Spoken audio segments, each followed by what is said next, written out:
pantalla, disculpen. Se me puede decir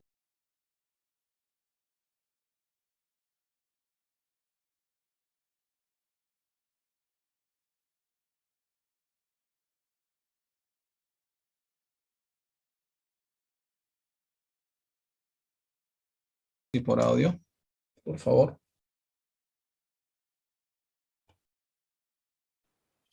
No, todavía.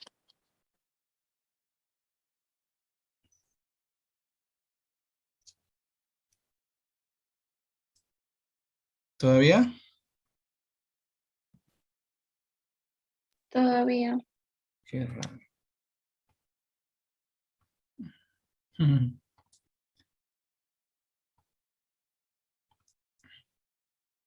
Me había olvidado compartir. Y ahora sí, chicos. Ahora sí. Seguro ahora sí, ¿no? Sí, ahora sí se ve. Ah, chévere, gracias. Muy bien. Vamos a hacer un repaso del ciclo celular, ¿no? Es rápida, nada más por lo que ya ustedes han llevado mitosis, pero tienen que comprenderlo para poder saber meiosis, ¿no? Como ustedes han podido observar, el ciclo celular está conformado sobre todo de dos fases, pues, ¿no? O dos etapas, como se le dice, ¿no? O dos eventos, o dos fases principales, ¿no? Una de ellas es la fase M y otra de ellas es la interfase. La interfase es la fase de preparación para la división celular, ¿ya? Y la fase M ya involucra la división celular y la citocinesis, ¿no? O la mitosis y la citocinesis. Entonces, ustedes ya han podido observar en la anterior clase de mitosis, la interfase va a tener subfases o brechas, ¿no? En la cual la célula tiene que prepararse con su material citoplasmático, ¿no? Su material citoplasmático, su tamaño, ¿sí? Y su material genético pueda duplicarse para poder entrar a una división celular o una mitosis. Entonces, la primera fase es la G1, ¿no? La G1 o GAP1. Ahí la célula crece de tamaño y lleva a cabo un metabolismo normal. Los organelos que se duplican son varios, ¿no? Los mitocondrias, el retículo endoplasmático rugoso, los lisosomas, ¿no? Centrosomas, muchos de ellos se van a duplicar y van a prepararse para la posterior fase, que es la subfase o etapa S, ¿no? En la etapa S ya se da la duplicación del ADN y también la duplicación de cromosomas. Existen algunas células que no pasan a la fase S, sino de G1 escapan y van a una fase de reposo, como es la G0, pues, ¿no? Tenemos las células nerviosas y algunas células musculares, pues, ¿no? De la fase S, ¿ya? De la fase S va a pasar a la siguiente fase o brecha, ¿no? Que se llama el GAC2 o G2. Entonces, en el G2, la célula sigue creciendo de tamaño, pero ya se prepara para la mitosis. Aquí, en la G1, los organelos se duplican. En la G2 ya involucra más el crecimiento del tamaño de la célula para posteriormente dividirse equitativamente y realizar la mitosis. Entonces, interfase, una etapa de preparación de la célula para su posterior división. G1, S, G2, ¿no? Ya ustedes ya lo saben. Luego de ello tiene la fase M, ¿no? La fase M. Y la fase M se divide en una mitosis y la citocinesis. En la mitosis hay etapas también, pues, ¿no? Hay etapas que tiene que pasar la célula. Una vez que ya terminó G2, va a pasar a la profase, luego pasa a la prometafase, luego a la metafase, a la anafase y la telofase. Lo vamos a detallar más adelante.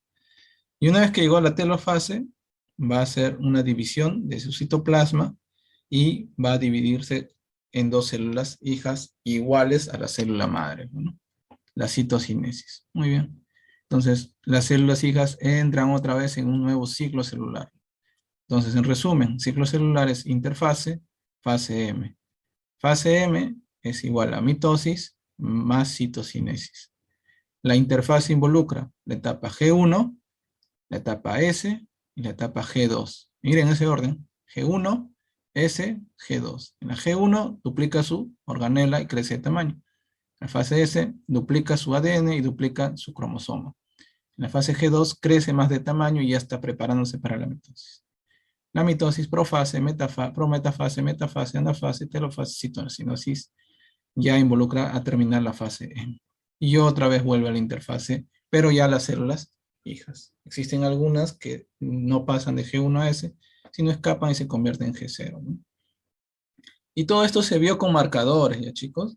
No es que alguien inventó estas fases, sino que se colocaron algunos marcadores ya en las células, como la timidina, hidrogenión, y rastrearon cómo es que algún porcentaje de células realizaban después de unas horas de marcación, o sea, le colocaban esta sustancia, a ver, le marcaban esta sustancia, H-timidina a las células, y acá está abajo las horas. Bueno, al cabo de 2, 3 horas se iniciaba un gran porcentaje de mitosis, veían ellos. De 20%, 40%, 60%, 80%, 100% de todas las células ya estaba ya dividiéndose. Casi a las 10 horas veían de que ya estaba dividiéndose casi la totalidad de todas las células.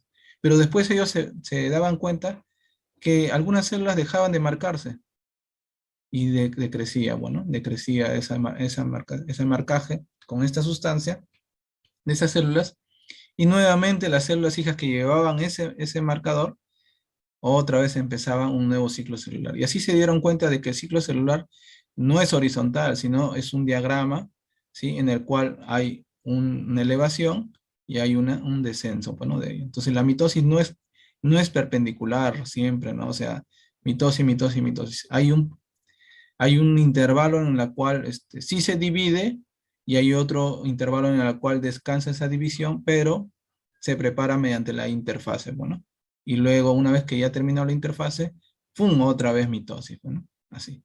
Entonces, de esa manera, a través de marcadores y con células que se utilizaban anteriormente en cultivo, ellos podían saber de cómo era el ciclo celular, de una manera ondulante, ¿ya? Muy importante. Muy bien. Entonces, tenemos que reconocer 3 categorías de células en el ciclo celular y ustedes lo tienen que saber para toda la vida hasta en embriología, ¿no? Las 3 categorías son las siguientes. Hay células como las neuronas, las células musculares o glóbulos rojos. Son altamente especializadas, pero que carecen de la capacidad de dividirse, ¿no? Se especializan muy bien y tienen una determinada función principal, pero que carecen de la capacidad de dividirse, ¿ya? Estas células, según el Gerard Carr, esto le saca el Gerard Carr por si acaso, al ser muy especializadas, tienen importantes funciones, ¿no? Sabemos que las neuronas tienen una función en el sistema nervioso, a través de la transmisión nerviosa, bueno. Y las células musculares, sobre todo en la contracción muscular, a través de la unión del calcio, ¿sí? Sobre todo a las proteínas de miosina, tropomiosina y actina, pueda formar el ángulo para poder formarse la contracción muscular, bueno, y los glóbulos rojos a través del transporte de oxígeno, ¿no? Hay otras células que normalmente no se dividen, pero que pueden inducirse o comenzar la síntesis del ADN y dividirse cuando se les administra un estímulo apropiado, ¿no? Por ejemplo, tenemos algunas células, ¿ya? Que ante un evento o un traumatismo, por ejemplo, usted tiene un traumatismo, por ejemplo, vehicular y se perfora el hígado y tienen que hacerle una resección de una parte del hígado, ese hígado, esa parte del hígado que se ha extraído, ¿no? Va a quedar, no va a poder utilizarse, pero tu hígado que ha quedado va a poder, ante un estímulo de falta, ¿sí? De falta de células ahí, de hepatocitos, va a poder estimularse, va a poder proliferar y poder dividirse, ¿no? Y poder tratar de regenerarse, ¿no? En gran porcentaje. Entonces, ante un estímulo, esas células se van a volver a dividir, ¿ya? Entonces, es muy importante. No es que tu hígado está en proceso de división siempre, sino que ante un estímulo, un traumatismo, posiblemente puedan volver a dividirse posteriormente con el resto que ha quedado, bueno, de esos hepatocitos. Muchos piensan que los glóbulos rojos se dividen, pues la verdad es lo que se dividen son sus antecesores, ya, el proelitroblasto, si te acuerdas, ¿no? O la unidad formadora de colones de glóbulos rojos, ¿no? Esos son los que se van a dividir, ¿ya? Muy bien, entonces tenemos células que carecen de la capacidad de dividirse, células que normalmente no se dividen, pero que cuando hay un estímulo se pueden dividir, ¿ya? Y células que normalmente poseen un nivel relativamente alto de actividad mitótica. ¿Quiénes son estas? Son las células madre, ¿no? Las stem cell, Estas stem cell, cuando todos hemos sido fetos o neonatos, han estado en gran capacidad de mitosis por el entorno que se produce en esas células a través de factores de crecimiento, factores de estimulación de crecimiento endotelial. Entonces, estas células empiezan a dividirse en gran cantidad para poder diferenciarse en numerosas células, en glóbulos rojos, en glóbulos blancos, ¿no? Ya tenemos ahí los leucocitos, los linfocitos, los neutrófilos, los basófilos, los eosinófilos, los mastocitos, todos ellos, los trombocitos o plaquetas. Entonces, todos ellos empiezan a proliferarse para poder ayudar o permitir funciones especializadas en los seres vivos, ¿no? Como por ejemplo en este caso nosotros, ¿no? Entonces, en estas células tienen una gran capacidad de replicación, son altamente mitóticas, y en estas tenemos a las células madre, ¿no? Entonces tenemos células que carecen de la capacidad de dividirse, células que normalmente no se dividen y células que tienen alto grado de actividad mitótica. Y ahí vemos las células madre, ¿no? Son capaces de dividirse asimétricamente. O sea, entonces una célula madre se va a dividir y va a tener una célula hija que puede posiblemente diferenciarse posteriormente y otra célula madre hija, casi más o menos para que lo entiendan, ¿no? Entonces, para que siga perpetuando las células madre dentro de nuestro cuerpo. ¿Nosotros en nuestro cuerpo aún tenemos células madre? Claro que sí, tenemos aún células madre. Tenemos más células diferenciadas que células madre, eso sí. Pero cuando éramos fetos o cuando éramos embriones, nuestras células madres eran mayores, eran en gran cantidad. Ya se han diferenciado, o sea, se han vuelto ya más especializadas esas células en el adulto, que las células madre están en ciertos sectores de nuestro cuerpo, por ejemplo en la médula ósea, que ante eventos o traumatismos o enfermedades, estas células madres van a proliferar para subsanar o poder ayudar o paliar estas enfermedades, ¿no? Entonces, es muy importante que sepan ello, ¿ya? Aún tenemos células madres y por eso es que hoy en día se utiliza esa tecnología de las células madres para poder ayudar en el cuerpo, para poder duplicarse y poder restaurar algunas funciones que está perdiendo, ¿no? La regulación, este es el ciclo celular, las células, pero existe una regulación del ciclo celular. O sea, el ciclo celular no es que una célula siempre va a ser de la misma manera. Interfase G1, fase S, G2, mitosis y citocinesis. Todos no lo hacen al mismo tiempo y no lo hacen de la misma manera. Se ha visto de que algunas células tenían cromosomas mitóticos y tenían cromosomas en fase G1 a su vez, pero que no llegaban a ser cromosomas mitóticos. O sea, había un destiempo o una regulación en esta fase para que pueda esta tardarse un poco más y después convertirse en cromosomas mitóticos. Al igual acá, cromosomas mitóticos y habían fragmentos de cromosomas pulverizados, y aquí era porque el ambiente no era propicio para que estos cromosomas puedan realizar mitosis. Entonces, ellos veían a través de experimentos anteriormente, los investigadores, de que todo no era de una secuencia correcta o de una secuencia lineal, de una misma manera en todas las células. Todo involucraba el entorno que existía aquí en estas cromosomas o en estas células.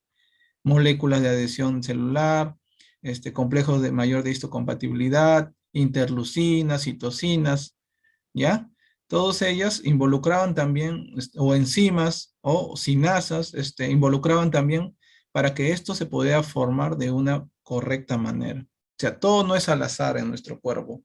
Existen sin número de enzimas, sin número de proteínas que nos pueden aportar mucha información de cómo va a ser una célula posteriormente, a las cuántas horas se va a dividir y también cómo es que se va a dividir. ¿Ya? Entonces, igualito acá, algunos cromosomas realizaban mitosis, pero otras no, se quedaban en G2 y tardaban un poco más. Entonces, ellos veían a través del microscopio electrónico todo ello. ¿No? Entonces, eso le surgió la pregunta a los investigadores, ¿no? ¿Qué es lo que regula este ciclo celular? O sea, deben haber ciertas sustancias o proteínas o enzimas o moléculas que puedan permitir que los cromosomas puedan hacer una mitosis posteriormente. Y posteriormente con las investigaciones, ellos encontraron algunas moléculas importantes para la regulación del ciclo celular. ¿Cuáles son ellas? Por ejemplo, la entrada de una célula en la fase M, recuerda la fase M, ¿no? Recuerda la fase M. sea, de G2 para que pase a esta profase, es iniciada por una proteína. ¿Cómo se llama esa proteína? Factor promotor de la maduración.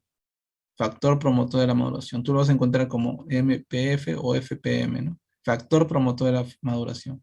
Entonces, existe una proteína que determina que una célula que está en fase 2, en fase G2, pase a profase o pase a mitosis. ¿Y esa proteína cómo se llama? Factor promotor de la maduración. Siguieron con las investigaciones, vieron que esa proteína no está solita, o ¿qué lo constituye? Consta de dos subunidades. ¿Esas dos subunidades cuál es?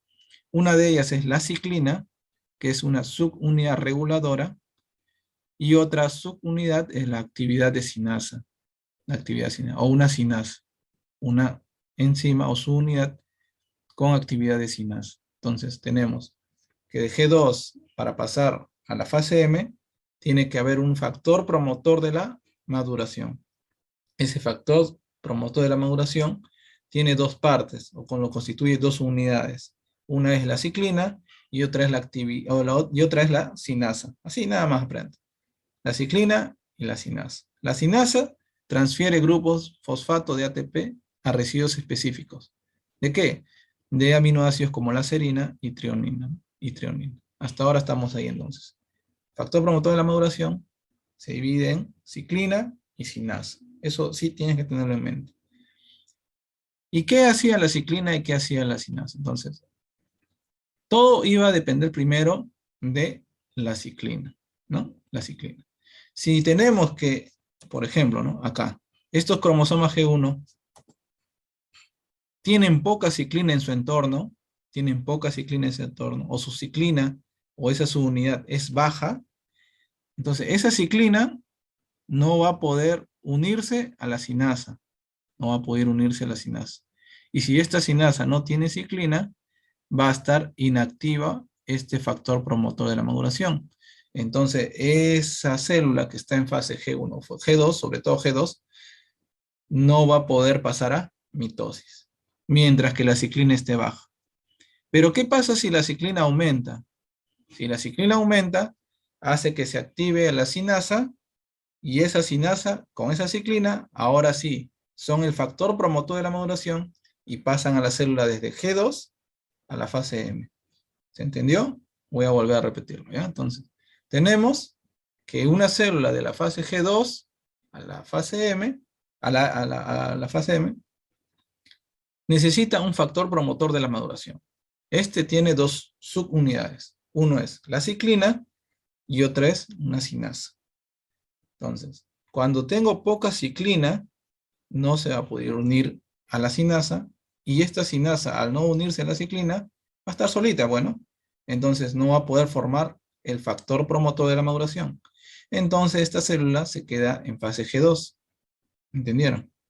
Ahora, si la ciclina aumenta, esa ciclina se va a unir a la sinasa se va a activar, van a formar el factor promotor de la maduración, entonces va a pasar de la fase G2 a la fase M esa célula. ¿Ya? Entonces, esta eres tú, bueno, que quieres ir a una fiesta. Tú eres la ciclina. Tu amiga es la sinasa. Si tu amiga no va contigo a la fiesta, o sea, si tu amiga no va a tu casa para recogerte, tú no puedes ir a la fiesta. La fiesta es la fase M. Si tú, este eres tú, bueno, o mejor dicho, esta es tu amiga, la ciclina es tu amiga y tú eres la sinasa, ¿eh? Si tu amiga, que es la ciclina, no va a recogerte, tú no puedes ir a la fiesta. Si tu amiga va a recogerte, o sea, tu amiga es la ciclina, va a recogerte, tú te activas y entonces vas a ir a la fiesta, que es la fase M. ¿Se entendió ahora sí? Ajá, muy bien.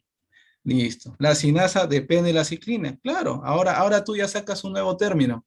Sinasa dependiente de ciclina. Por eso que vas a leer en el libro todo eso, ¿no? Entonces, el mejor ejemplo es así, tratar de hacerlo lo más práctico posible. Habla con tu libro, ponte ejemplos, ¿no? Ese va a quedar para tu estado sobre WhatsApp. Ahora tenemos, ¿no? La ciclina, La sinasa es dependiente de ciclina. Excelente, hasta ahí. Ya sacaron un término, yo ni le he dicho, ¿eh? Ustedes lo van a ver ahora posteriormente en las siguientes diapos. Entonces, ustedes se habrán dado cuenta que los investigadores, al ver estos gráficos en el microscopio electrónico, se hacían esa pregunta, bueno, ¿por qué no todos hacen mitosis a la misma hora, a la misma vez? ¿Por qué algunas se detienen? Y es porque era su entorno. Su entorno tiene que ver mucho, pero su entorno molecular. La ciclina es una molécula muy importante, la sinasa también. Y cuando no están activas, no pueden pasar del factor promotor de maduración, no pueden unirse y formar el factor promotor de maduración. Entonces, de todo lo que he hablado, tú lo tienes que interpretar y escribirlo en tu examen. Tranquilamente, ¿ves? Muy bien. Ahora, entonces, a ese factor promotor de la maduración, lo llamaron sinasas dependientes de ciclinas. Ahí está lo que dijo su compañero en el chat. Sinasas dependientes de ciclinas. ¿Y qué función tenía esta sinasa dependiente de ciclina? Era la fosforilación de una gran variedad de proteínas. Me estoy dando cuenta que cada molécula necesita agregarse grupos fosfatos para que se puedan activar. Entonces, decían los investigadores, ¿no? Los grupos fosfatos también son importantes, entonces, ¿no? Ahora, yo te he explicado de la fase G2 o de la etapa G2 a la fase M cómo pasa, ¿no? Pero de la fase G, de la G1 a la S, ¿también habrá también factores promotores de la maduración? ¿O factores, o sinasas dependientes de ciclinas? Claro que sí, hay también. Pero lo que le diferencia son sus ciclinas nada más. Sus ciclinas son diferentes. Acá vamos a verlo en el gráfico. Este grafiquito es importante. Entonces, algunos libros nos dicen que a esa sinasa que nosotros hablamos anteriormente, le dicen sinasa CDC2. Le dicen así. Otros libros le han puesto otro nombre, CDK1. Entonces, cuando tú veas CDK1, es lo mismo que sinasa CDC2. No te vayas a confundir nada más, ¿ya? Ahí tranquilo. Son sinónimos, ¿ya? Sinasa CDC2 es lo mismo que CDK1, ¿ya? Ahora, ¿te acuerdas que las sinasas para activarse necesitaban de las ciclinas? Bueno, en este caso, para pasar de G1 a S o de G2 a M, la sinasa es la misma, mira, es la misma, o es similar, mejor dicho, es similar en su estructura, pero tienen diferentes ciclinas en su entorno para poder realizar ese pasaje. Ah, ya, entonces, si yo quiero, o si la célula desea pasar de G1 a S, en su entorno tiene que aumentar ¿quiénes? Las ciclinas G1S. Una vez que aumentaron estas ciclinas G1S, se van a unir a la sinasa CDC2, o llamado también CDK1. Entonces se van a activar todo este complejo. Y este complejo va a permitir de que pase la célula de G1 a fase S. Ya estamos viendo. Acá también, lo que te expliqué hace rato, la sinasa CDC2, o llamada también CDK1, necesita de ciclinas, son dependientes ciclinas. Y estas ciclinas, ¿cómo se llaman? Ciclinas mitóticas. Anteriormente no te había dicho el nombre. Ah, ya. A ver, un ratito voy a cargar mi lácteo. Pero si tú te has dado cuenta, son diferentes ciclinas. Necesitan estar aumentadas en su número. Por eso que el gráfico me manifiesta de esa manera. Cuando está iniciando G1, mira cómo está, esta línea es lo que significa la ciclina G1. Cuando está en G1, ¿las ciclinas G1S existen o no? Sí existen, pero en poca cantidad. Pero llega un momento en su entorno en que llegan a su cúspide, llegan a gran número, de que ya inducen a que la célula pase de G1 a S, cuando llegan a su cúspide.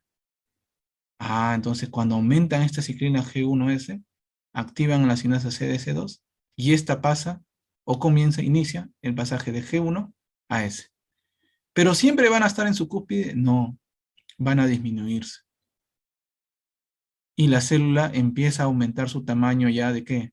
De ciclinas mitóticas. Y cuando ya llega a su cúspide estas ciclinas mitóticas, forman con la sinasa CDC2 al factor promotor de la maduración. entonces esta célula pasa de G2 a fase M. Ah, ya. Pero ¿hay ciclinas G1, GS acá o no? Sí hay, pero en menor cantidad. Pero al haber menos cantidad, no la estimulan esta célula a pasar, a regresar a fase S, ¿no? Por eso que pasa de esa manera. Y entonces los investigadores se preguntaron, bueno, ¿quiénes hacen que las ciclinas G1S, que están tan aumentadas en un momento, hagan disminuir su valor o su número? Debe haber algunas enzimas o deben haber algunas moléculas que degraden a estas ciclinas y puedan disminuirla. Porque imagínense que la célula siempre tenga alto su número de ciclina G1S. Siempre estaría en esta fase, ¿no? G1S, G1S, G1S, G1S. Entonces se preguntaron ellos, ¿hay alguien o hay algo que permita de que puedan disminuir su número? ¿Y quiénes hacen de que estas ciclinas mitóticas aumenten su tamaño y luego disminuyan también? Entonces esas preguntas las vamos a ir resolviendo, ¿no? Entonces queda esta frase, bueno. Cuando una ciclina alcanza una concentración suficiente en la célula, o una concentración óptima, se une a la subunidad catalítica de una CDK, o llamada también cinasa CDC2, causando un cambio importante en la conformación de este enzima. O sea, cuando no está unida la ciclina, esta cinasa CDC2, está inactiva. Su conformación no es la óptima para inducir el pasaje de G1 a S. Pero cuando estas ciclinas se unen a esta cinasa CDC2, cambia su conformación en el sitio activo del enzima. Si ustedes recuerdan, todo la enzima, cuando vieron la parte de proteínas, todo una enzima no va a tener un sitio activo. Puede tener varios sitios activos, pero hay un sitio activo que es importante para cambiar su conformación, que está formada por la unión de aminoácidos y puedan permitir que cambie su estructura o se adapte y activarse de esa manera y pasar de una G1 a S. ¿Ya? Entonces, es muy importante eso, ¿ya? Entonces, para que lo entiendas de otra manera, más fácil ya, todavía. G1 a S es una discoteca, ¿ya? Ponle el nombre que... O este es Plaza Vea. No, pero yo quiero ir a Totus. Este es Totus y este es Plaza Vea. Este eres tú. Si tu amiga viene a recogerte, ¿no? Pongamos al nombre de tu amiga, ¿no? Shirley viene a recogerte, tú vas a Plaza Vea. Pero si viene tu otra amiga, que es María, tú vas a Totus. Si María está acá, tú no vas a ir a Plaza Vea, bueno, vas a ir con Shirley a Plaza Vea. Pero si acá está María y Shirley está acá, pero María está más entusiasmada, te va a llevar a Totus, ¿no? De esa manera, ya chicos. Entonces, las cinasas son dependientes de ciclinas. Ahí está. Ya sabes por qué es el término. No es porque le pusieron por poner, ¿no? Tienen un sustento, ¿no? Muy bien. Hasta ahí es algo general. Vamos a meternos más al fondo de la biología molecular. Muy bien, entonces, como yo te dije, la cinasa o CDC2 o CDK1 va a estar inactiva en un momento. Va a estar inactiva en un momento. ¿Ya? Va a estar inactiva. Como te dije, va a necesitar de ciclinas. Va a necesitar de ciclinas. Pero cuando se unía la ciclina a la CDC2 cinasa, ¿eso era todo? No, no era todo. Faltaban algunas cosas más, decían los investigadores. O sea, que alguien que permitiera que aún más la ciclina y la cinasa, CDC2, pudieran formar el factor promotor de la maduración. Habían otras moléculas. Una de ellas, por ejemplo aquí en el paso 1, cuando la célula está en G2, había una molécula aparte de la ciclina CDC2 cinasa, que era la CAK, la cinasa activadora de ciclina dependiente cinasa. La cinasa activadora de CDK. ¿Quién era la CDK, te acuerdas? CDC2, bueno, es lo mismo, ¿ya? Es lo mismo. Entonces, llegaba la ciclina, se unía a la CDC2 cinasa y llegaba la CAK, la cinasa activadora de cinasa dependiente de ciclina. ¿Pero a dónde se unía? Fosforilaba un residuo, pero un residuo, o sea, un aminoácido crítico, que era la treonina. La treonina en la posición 161. Ahí se unía. Entonces la C acá, ¿qué hacía? Que se uniera o se fosforilara la treonina 161, ahí en su posición, ahí. Entonces teníamos, mira, ve, la ciclina, sinasa CDC2 y la treonina en su posición 161 fosforilada. ¿Eso era todo? ¿Ya podía iniciarse la fase M? No, todavía faltaba más. Pero había otra proteína o otra enzima, que era una sinasa también, que se llamaba Wi1. La Wi1 fosforilaba un residuo, pero de tirosina, en la posición 15, aquí. Ah, ya. Entonces, teníamos la sinasa dependiente ciclina 2, que estaba inactiva. Se unía a la ciclina, no era del todo activarse rápidamente, sino que había otros procesos más profundos. Llegaba la sinasa activadora de CDK, o llamada también sinasa activadora de CDC2, y también llegaba la Wi1. La CAK fosforilaba la sinasa dependiente C2 en la treonina 161, en su posición 131. Tú sabes que los aminoácidos tienen posiciones, bueno, en su cadena. Y la Wi1 hacía que se fosforilaba la tirosina en su posición 15. Bueno, y ahí está. Todavía seguía inactivo. ¿Y por qué la mantenía inactivo? Era porque se estaba iniciando primero. ¿Qué se hacía en la G2? Se estaba aumentando el tamaño de la célula. Y cuando ya estaba aumentada de tamaño en cierta forma para poder posteriormente dividirse, como vemos en la figurita, mira todo su tamaño que ha aumentado, ya está lista para poder hacer la división. Entonces, ¿qué pasaba? Lo siguiente. La Wi1 era una inactivadora, o sea, esta C acá fosforilaba en la posición treonina 161 y hasta ahí era chévere, ya podía dividirse. Pero la Wi1 llegaba y no decía, no, todavía no te puedes dividir, espérate, tienes que aumentar tu tamaño. Entonces yo, la Wi1, voy a fosforilar la tirosina en la posición 15. Ah, ya, entonces todo este complejo se inactivaba. Y cuando ya estaba aumentada de tamaño, al final de la G2, ¿quién llegaba? La CDC25. ¿Y qué hacía la CDC25? Eliminaba esta fosforilación de la tirosina 15. Esta CDC25 era un punto clave, decían los investigadores, para poder desactivar a este complejo.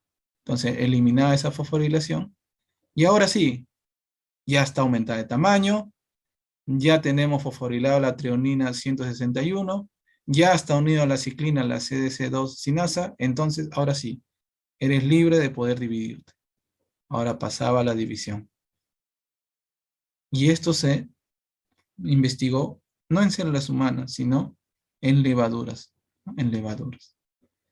Y luego de eso, una vez que ya se había dividido la célula, la CDC2 sinasa se inactivaba porque se degradaban las ciclinas. Las ciclinas inmediatamente, ya al inicio de la interfase G1, se degradaban. Y así. Resumen, la CDC2 sinasa estaba inactivo. La ciclina se unía. Ya podía, en términos generales, ya podía activarse y dividirse. Pero ¿qué pasaba? Cuando nos íbamos más molecularmente, la CAK llegaba y fosforilaba la treonina 161. La Wi1 llegaba también porque decía, espera, todavía no tienes todo el tamaño correcto. Entonces hay que fosforilar la tirosina 15. Una vez que alcanzaba el tamaño correcto, llegaba la CDC25 y eliminaba esta fosforilación de la tirosina 15. Una vez que se eliminó, ya estaba libre esta célula para poder dividirse ahora sí, con el tamaño correcto y la fosforilación correcta. Entonces se dividía. Y ahora la CDC2 sinasa quedaba inactiva porque la ciclina rápidamente en la G1 ya se degradaba. Y así. Hemos entrado al mundo molecular de la mitosis. Ahora, no es solo términos, sino también hay mucho más moléculas. ¿Ya? Y acá se utilizó investigaciones, ¿no? Que tú lo vas a poder ver en el Albert, ¿no? En el Albert o en el CAR también, están los dos, ¿ya? De cómo una célula naturalmente pasaba de G2, pasaba a la fase M. Pero cuando había ausencia de Wi1, esta célula, mira, cuando había ausencia de este inhibidor, yo te dije, ¿no? Imaginemos que no esté la Wii1, que no esté la Wii1, ya. Porque tú me preguntarías, ¿no? ¿Para qué yo voy a fosforilar la tirosina 15 si ya fosforilando la treonina 161 ya puede dividirse? ¿Por qué tengo que inactivarlo? Porque ya te dije que tiene que esperar a formar su tamaño. Entonces, si yo inactivo a esta Wii1, mira, yo no la tengo en un cultivo, ¿no? No la tengo. Entonces digo, ya, la ciclina se une a la sinasa dependiente 2, sinasa, se une a la CAK, a la sinasa activadora de CDK. Ahora sí, directamente ya se va a dividir. ¿Y qué pasaba cuando hacía eso? Su tamaño era pequeño, porque todavía no esperaba a que se formara el tamaño correcto. No había quien ayude a esperar a que esa célula aumente el tamaño y las organelas estén bien duplicadas para poder dividirse correctamente. Naturalmente, mira, ve, una célula aumentaba su tamaño en G2 y luego se dividía y salían células de un tamaño correcto. Cuando se cultivó y decían, oye, pero ¿para qué necesitamos la Wii1? A ver, vamos a eliminarla. Ahí está el negativo, eliminaban la Wii1.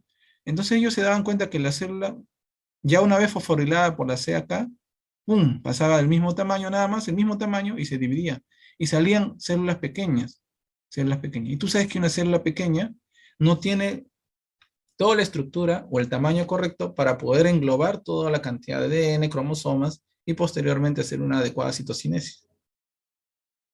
¿Y qué pasaba si yo eliminaba la CDC25, o sea, quien degradaba la Wii1? A ver, ¿qué pasaba si yo la eliminaba? Entonces, esta célula todo el tiempo iba a aumentar su tamaño y nunca se iba a dividir, porque no había quien quite esta Wii1.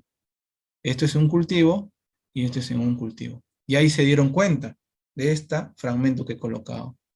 El equilibrio entre las actividades de Wii1 sinasa y de CDC25 fosfatasa es punto crítico, determina si la célula permanecerá en G2 o progresará a la mitosis, que está regulada por mucho más sinasas y fosfatasas. Eso lo dice Gerald Carr.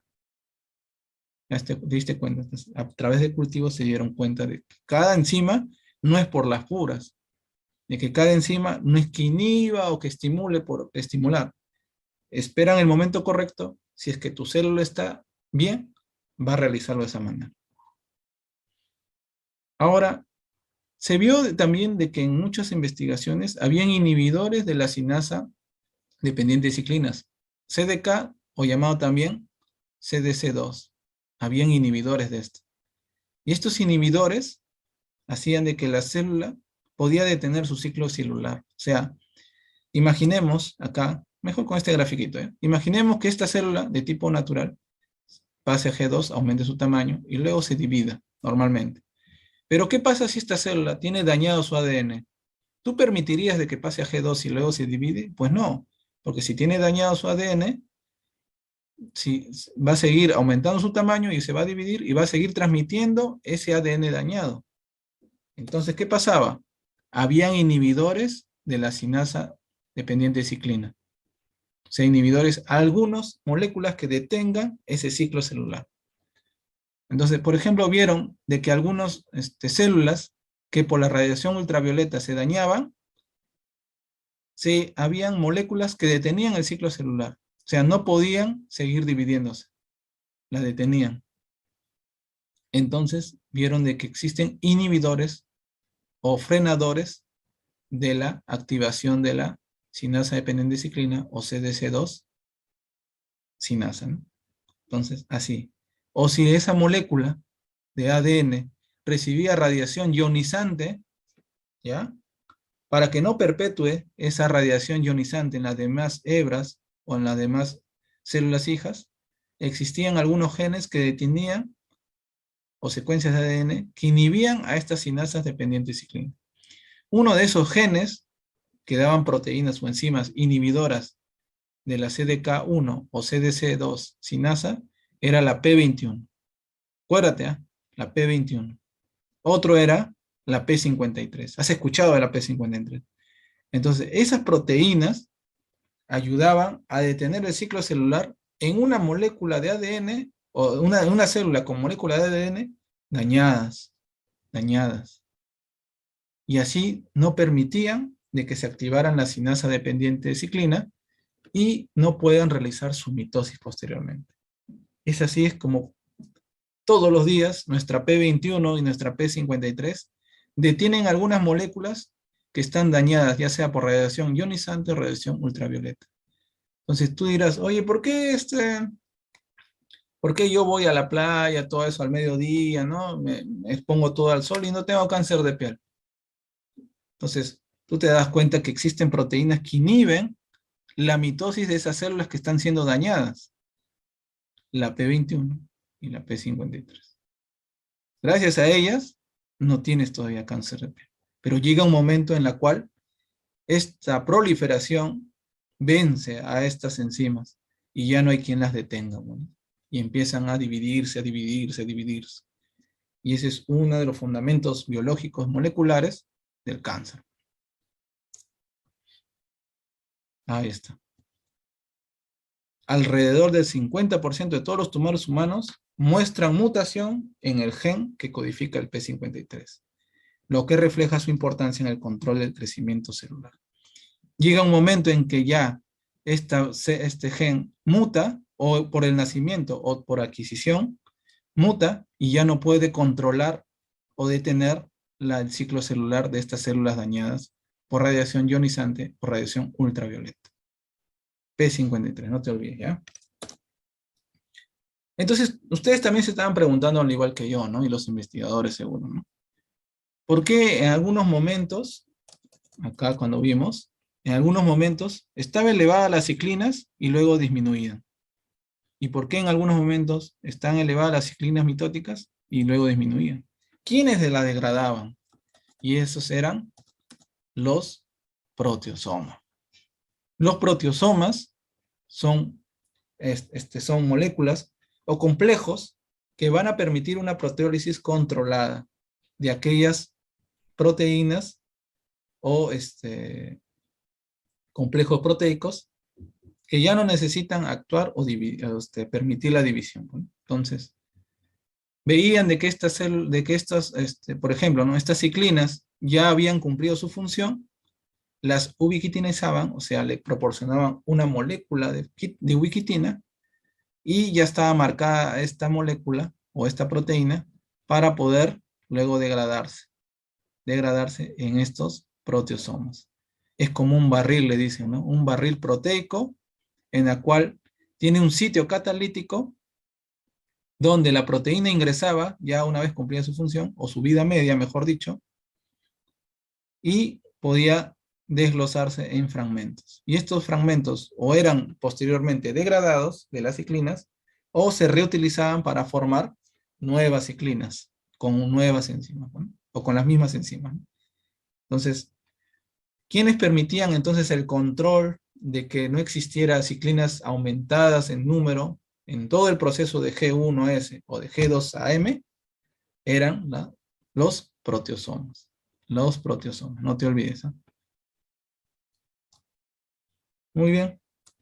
Ese es vamos a hacer el repaso de mitosis. Entonces, ese ha sido el ciclo celular, ¿eh? Miren. El repaso de mitosis, esto ya lo tienen ustedes. Y yo te lo he colocado porque esto lo vas a poder leer, no te preocupes. Y ya lo has hecho anteriormente en la clase.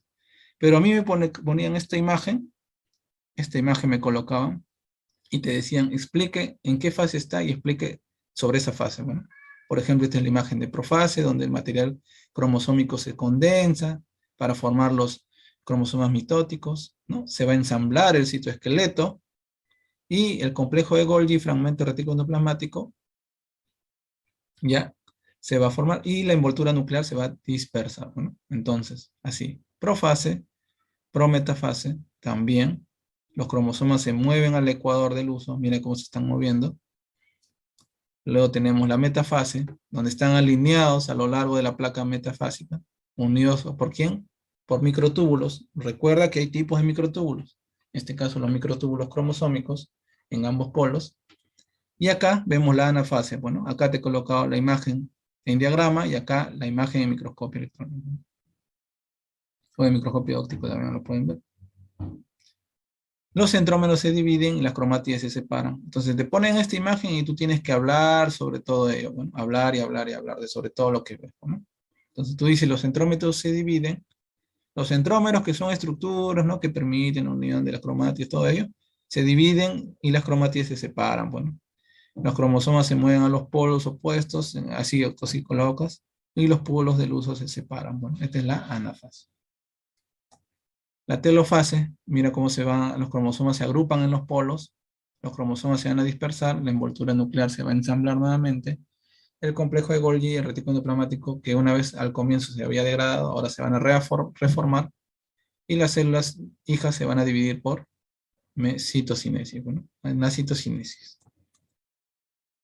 Y acá tenemos, por ejemplo, por acá tenemos, por ejemplo, la anafase A y la anafase B, bueno. Ahí está, ¿no? La anafase A, tenemos arriba, y la anafase B, bueno. Hay dos tipos de anafase, no te olvides, que ya te lo han explicado siempre. ¿Ya? En una de ellas se ensancha los polos, y en otra de ellas se ensanchan al ecuador, bueno, al ecuador.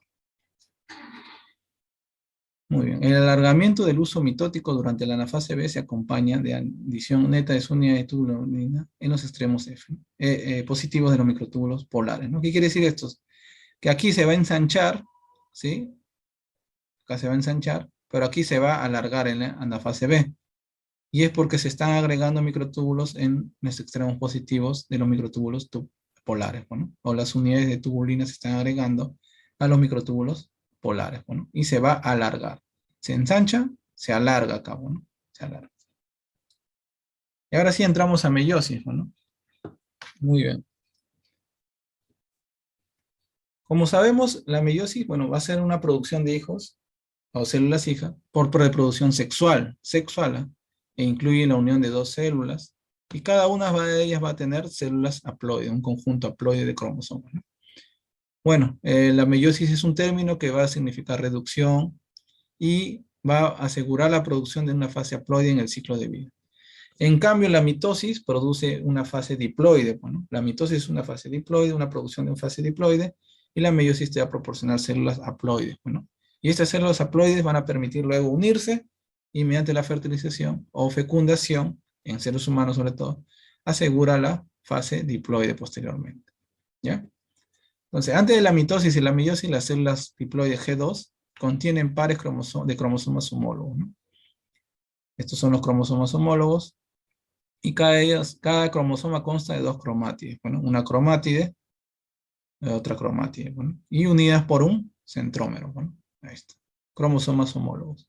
Son aquellos que tienen genes que informan para los mismos caracteres de posteriormente va a tener un ser humano. Bueno. Por ejemplo, el amarillo va a ser el color de ojos, el azul el color de cabello, el rojo va a ser imaginemos, bueno, el color de las pestañas, todo ello, bueno, así. Al igual que en la mitosis, pero en esta vez va a tener mucho más división, va a tener una interfase, luego va a ser una profase 1, metafase 1, anafase 1, esta es la misma, ¿eh? Solo que le he recortado acá, telofase 1, y en esta telofase 1, cada célula hija va a ser una profase 2, metafase 2, anafase 2, telofase 2, y al final, si te das cuenta, hasta acá era una mitosis, ¿no? Hasta acá casi es una mitosis. Es similar a una mitosis. No es lo mismo, ¿eh? Similar a una mitosis, hasta acá.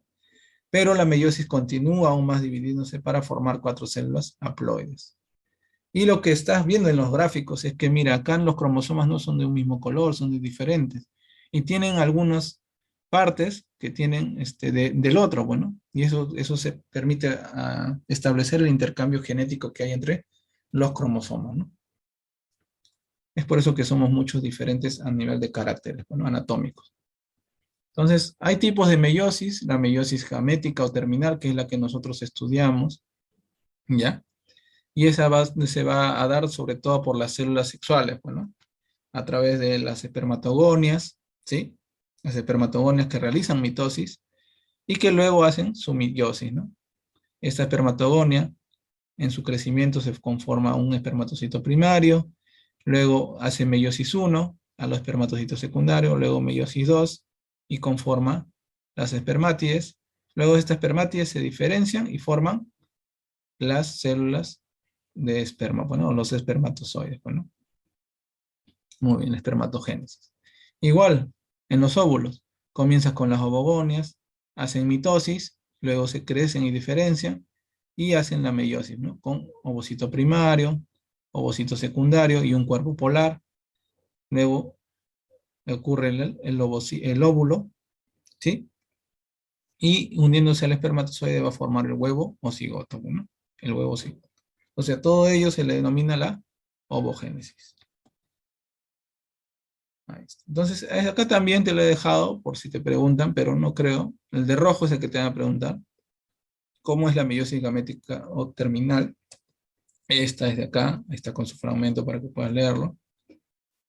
Y esta de acá es la que ven en biología, bueno, esta de acá sobre todo, la meiosis cigótica o inicial, bueno, acá que puedes observar, y la meiosis espórica o intermedia que se da en las plantas, bueno, que nosotros no lo observamos, no lo vemos, ¿no? Sobre eso lo pueden ver en bromatología, nutrición o otras ramas, bueno. En medicina o enfermería o ciencia de la salud vemos la meiosis gamética o terminal, ¿no? Es los gametos que tienen un número haploide, se van a unir y van a formar el cigoto y luego van a formar la generación diploide de un ser humano y que posteriormente van a dar también células haploides, ¿no? Las etapas de la meiosis, que es lo más importante, ¿no? Sabemos que la meiosis tiene muchas características en las cuales van a formar el complejo sinaptotémico, la tetrada o el bivalente, el quiasma, ¿no? El crossing over, todo ello involucra a la meiosis en sus diferentes etapas, ¿no? La primera etapa de la profase 1, mira, la profase 1, acá estábamos, está en interfase, llega a profase 1, aquí estamos, acá comienza la meiosis. Esa profase 1 se va a subdividir en lectoteno, y ese lectoteno es cuando los cromosomas se van a compactar y son visibles a microscopio óptico, como vamos a observar posteriormente, ¿no? Acá van a estar compactados en algunas zonas.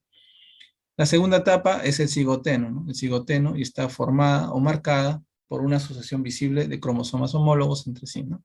Aquí en el cigoteno se va a dar el proceso de emparejamiento, ¿no? Cromosómico. O sea que cada uno de los cromosomas se van a unir mediante algunas estructuras. Ahorita lo vamos a detallar acá. Se llama la sinapsis. Entonces, el ectoteno, ¿qué pasa con los cromosomas? Se compactan. Cigoteno, se va a producir la sinapsis. ¿Ya? Y esa sinapsis se va a acompañar de la formación de un complejo, del complejo sinaptotémico. Acá está el complejo sinaptotémico. ¿Ya? El complejo sinaptotémico. Es una estructura en forma de escalera, como vemos acá. Acá están, así, en forma de escalera, con filamentos transversales de proteínas. O sea, estos no son los peldaños, sino son filamentos transversales de proteínas que conectan dos elementos laterales, ¿no? Este es un elemento lateral, este es un elemento lateral, que se une con filamentos de proteínas transversales. ¿Ya? Entonces, este elemento lateral acá la podemos observar, mira, este de acá. Este otro elemento lateral lo observamos acá. Y aquí vas a observar el nódulo de recombinación, bueno, que está llegando para poder unir, fijar a estas dos elementos laterales. Y a todo esto se le denomina complejo sinaptotémico. Y este complejo, formado por un par de cromosomas, ¿sí? Homólogos, o sea, que tienen características similares, que van a dar en un futuro hijo, se llama bivalente, tiene dos, o una tetrada, ¿no? Porque bivalente por dos cromosomas. Y tetrada, cuando se va a hablar de las cromátides, ¿no? Ustedes saben que cada cromosoma tiene dos cromátides. Muy bien. Entonces acá observamos, este es del Albers. Acá está, tenemos los dos elementos laterales. ¿Y qué son elementos laterales? Son ejes proteicos, ¿ya? Y estos tienen en el centro, ¿te acuerdas? Filamentos de proteínas transversales, que el Albert lo llama elemento central. Y en el medio está pasando el nódulo de recombinación que ayuda a fijar o establecer en empajeramiento, emparejamiento de estos, ¿no? Estos elementos laterales, ¿no? Entonces acá observamos la cromatina de las cromátides hermanas paternas y acá las cromatina de las cromátides hermanas maternas, ¿no? Ahí lo podemos observar. Listo. Entonces ya tenemos el ectoteno, el cigoteno, y en el cigoteno tenemos el ectoteno, se compactan los cromosomas cigoteno, la sinapsis, y se forma el complejo sinaptotémico. Ahí se va a poder observar bivalente o tetrada. Según nos refiramos, bivalente para dos cromosomas homólogos, y la tetrada, sobre todo para las cromátides. Entonces, después del cigoteno, sigue el paquiteno. Bueno, el paquiteno, ya el complejo sinaptotémico está completamente formado gracias al nódulo de recombinación también. Y aquí se mantienen muy juntos a lo largo de la longitud del complejo sinaptotémico, ¿no? Bueno, acá ya el microscopio electrónico se va a observar cuerpos electrodensos de casi 100 nanómetros, esto es pregunta, 100 nanómetros de diámetro dentro del centro del complejo sinaptotémico, ¿no? Y esas estructuras, ya que se forman, se van a hacer los nódulos de recombinación. Bueno, acá están los nódulos de recombinación. Y ahí es donde van a tener intercambio de segmentos cromosómicos entre el cromosoma homólogo paterno y el cromosoma homólogo materno. Bueno. Luego del paquiteno tenemos el diploteno. Y aquí ya es la próxima etapa. Todo esto es de la profase 1, por cierto, ¿eh? No se olviden, profase 1. Ya se disuelve el complejo sinaptotémico, ¿no? Pero quedan unidos entre sí por algunos puntos, estas hebras, bueno, estas hebras de cromosomas. Y esos puntos se llaman quiasmas. Los quiasmas mantienen unidos, ¿ya? A la cromatida de un homólogo con la cromatida no hermana de otro homólogo, ¿no? Entonces, esos quiasmas se van a unir mediante enlaces covalentes. Y esos enlaces covalentes son muy fuertes, si ustedes recuerdan. Y van a proporcionar en estos puntos la recombinación genética. Bueno, acá podemos observar. Esta es una cromátide de la mamá, esta es otra cromátide de la mamá, este es un cromátide de un padre, y esta es la cromátide del mismo padre. ¿No? Entonces, hay puntos en los cuales, una vez que se disuelve el complejo sinaptotémico, estos dos en verdad se deben separar. Pero hay puntos donde quedan para poder intercambiar información genética, y esos puntos son los quiasmas, ¿no? Y cuando lo ves en el microscopio electrónico se observa así, ¿no? Esta es una cromátide, por ejemplo, y aquí hay un punto, ¿no? Acá hay un punto, acá hay otro punto, que mantienen unidas cromátides de diferentes cromosomas homólogos, del padre y de la madre, ¿no? Esos puntos se le denomina quiasma, ¿eh? Quiasma. Y recuerda que está en el diploteno, y recuerda que son enlaces covalentes, covalentes. Entonces, ya para terminar la profase 1, vamos a tener la diacinesis, ¿no? La profase 1, meiótica 1, la diacinesis, en la cual ya se van a separar estos cromosomas y se va a terminar dividiendo en células hijas, bueno, en células hijas. ¿Ya? ¿Cuál es la diferencia? Acá te he colocado entre una división celular de una meiosis y una división celular de una mitosis. En la mitosis, si tú ves las células hijas, mira, se van a repartir cada uno con sus cromátides, así, ¿no? A cada célula. Pero acá en una meiosis, en la profase, por ejemplo, división, van a darse de otra manera, en la cual va a haber recombinación de información genética, como puedes observar. Y mira las células hijas de acá, y mira las células hijas de acá. Son diferentes. En este es el caso en la división celular meiótica 2, ¿no? Entonces, nosotros nos quedamos en la profase 1. Entonces, esta célula va a tener, ¿no? Por ejemplo, un homólogo paterno del padre y de la madre. Bueno, se va a replicar, se va a dividir en la fase S. Luego va a ser la profase 1, ¿sí? En la cual, miren, ya está dividiéndose, ¿no? Luego sigue la diacinesis, todo ello, y va a poder dividirse y formar, bueno, la primera división celular. Luego va a ser una división celular número 2 y va a terminar siendo células hijas, pero con entrecruzamiento de información genética. Y esto no sucede en la mitosis, ¿no? La mitosis es más rápido, mira, división celular normal, replicación del ADN, pum, ya hace su citocinesis y luego va a dar células hijas con los cromosomas uno del padre y otra de la madre, ¿no? En cambio, en la meiosis no. En la meiosis va a dar células haploides de de una sola cromátide, pero que tienen, dos de ellas están recombinadas y dos no. Bueno, mira, dos no. Entonces, ¿por qué es importante yo saber toda esta división sea correctamente realizada de esa manera? Bueno, Porque existen algunas patologías en las cuales no va a haber una correcta separación de estos cromosomas, ¿no? Por ejemplo, tenemos, ¿no? Que en algunos cromosomas no van a poder dividirse. Por ejemplo, si acá tenemos la célula y no puede separar sus cromosomas por equitativamente a sus células hijas, imaginemos que toda esta célula quiere separarla, pero una célula hija no tiene nada y una célula hija se lleva todos los cromosomas, ¿no? Entonces, cuando va a poder dividirse, los gametos van a ser diploides, mira, ve. Los gametos son diploides. ¿Y qué pasa si los gametos son diploides? Cuando se van a unir a otro gameto posteriormente, van a formar tetraploides y van a salir otro tipo de ser humano, bueno, ¿te das cuenta? Entonces, cuando no hay una correcta separación en la primera división meiótica, se va a llamar no disyunción primaria. Es un término que deben saber, no disyunción primaria. Cuando no hay una correcta separación de los cromosomas en la primera división meiótica. ¿Ya? Entonces, aquí todas las células haploides tienen un número normal de cromosomas. Bueno, acá. Acá tiene diploide, acá no tiene nada, acá no tiene nada. Mira. Entonces, todos están anormales. Porque acá debería ser 1, 1, 1, 1. Las 4 están mal. Imagínate cómo van a ser los hijos posteriores. ¿No? En cambio, si acá en la célula se divide correctamente, ya está normal, hay separación de los cromosomas, y luego esta célula hija se va a dividir en una segunda división meiótica, y lo hace bien, pero la otra no se separa, entonces va solito todo a una sola célula, y lo demás no tiene nada, pues no se separa. Entonces acá ya se va a llamar no disyunción secundaria. Y si tú puedes observar, estos gametos están normales, porque son uno solo, una cromática. Posteriormente se van a unir a otros gametos y van a dar células diploides, está normal.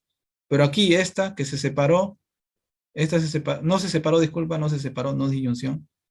Y acá tiene su gameto, pero es diploide su gameto. Los gametos deben ser haploides, de una sola cromática, acá tiene dos. Entonces este va a formar con otro gameto una célula tetraploide si es que es igual que ella, o una célula triploide si es de una sola cromática, ¿no? Y la otra célula no tiene nada. Entonces acá el 50% está afectado. Entonces estos dos gametos están bien. Y estos dos gametos están mal, bueno. Entonces este 50% de estas cuatro células hijas, la mitad van a producir una enfermedad, la otra mitad no. ¿Te diste cuenta? Entonces, ¿cuál es más perjudicial? La no disyunción primaria, porque los cuatro gametos están afectados. Sí o sí va a producirse una enfermedad. En cambio, la no disyunción secundaria, hay un cierto porcentaje, por eso dicen, hay un porcentaje en el cual tu hijo puede salir con una determinada enfermedad. Entonces tú puedes observar, hay personas que tienen hijos con determinadas enfermedades que sus antecesores no tuvieron esa enfermedad, que sus antecesores, bueno, sus pasados. Eso es por ello. De acuerdo a la no disyunción, o sea, la no separación correcta de los cromosomas, puede ser perjudicial de acuerdo a dónde se dé, en qué lugar se dé. No es lo mismo entonces una no disyunción, o sea, no una separación correcta en la primera división meiótica que en la segunda división meiótica. Por eso que hay este tipo de problemas, bueno, entonces hay algunos que tienen un cromosoma 21 de más, ¿no? La trisomía 21, por ejemplo, el síndrome de Down, ¿no? Entonces, esta imagen de la izquierda es un cariotipo. Cariotipo es un diagrama en el cual, una representación gráfica que nos va a dar la cantidad de cromosomas homólogos que puede tener una célula, ¿no? Entonces acá podemos observar, mira, acá hay 1, 1, 1, 1, están, mira, y son del mismo tamaño, el mismo bandeo, casi de la misma forma, ¿sí? Cromosoma 1, cromosoma 2, 3, 4, 5, así, así, así. Mira, este cromosoma X y cromosoma Y, ¿qué es? XY, ¿qué era? Varón. Bueno, este es un varón. Y tiene tres, mira, tres cromosomas. Acá. O tres cromáticos. En el que debería ser el par 21, pero no es el par 21 ya, bueno. Entonces tiene uno de más. Al tener esta alteración produce algunos problemas cardíacos, del sistema nervioso central, problemas circulatorios, mayor susceptibilidad en la inmunidad, proclive a mayor enfermedades infecciosas y un riesgo mayor a producirse leucemia o temprana enfermedad de Alzheimer se vio en estos pacientes, ¿no? Y es por esta alteración. ¿De dónde? De la no separación correcta de estos cromosomas. ¿Y por qué no se separaron correctamente estos cromosomas?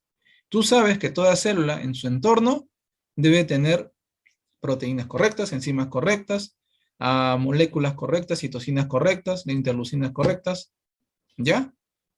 Entonces, si no lo tiene, no va a ser una correcta separación. Factores promotores correctos, ¿no? ¿Recuerdas los iniciales? ¿Y quién hace que todos esos factores sean correctos? Tu salud. Si tú estás llevando una vida en la cual ese entorno se está alterando por radicales libres que se produce por el alcohol, las drogas, todos ellos, entonces no vas a tener en mente de que puede producirse eso, ¿no? O la ingesta excesiva de algunos alimentos que producen radicales libres también, ¿no? No va a ser certero de que tú, de acuerdo a esa vida, se produzca esto, sino que aumenta la probabilidad de que pueda producirse, ¿ya? Muy bien. ¿Alguna duda, alguna pregunta?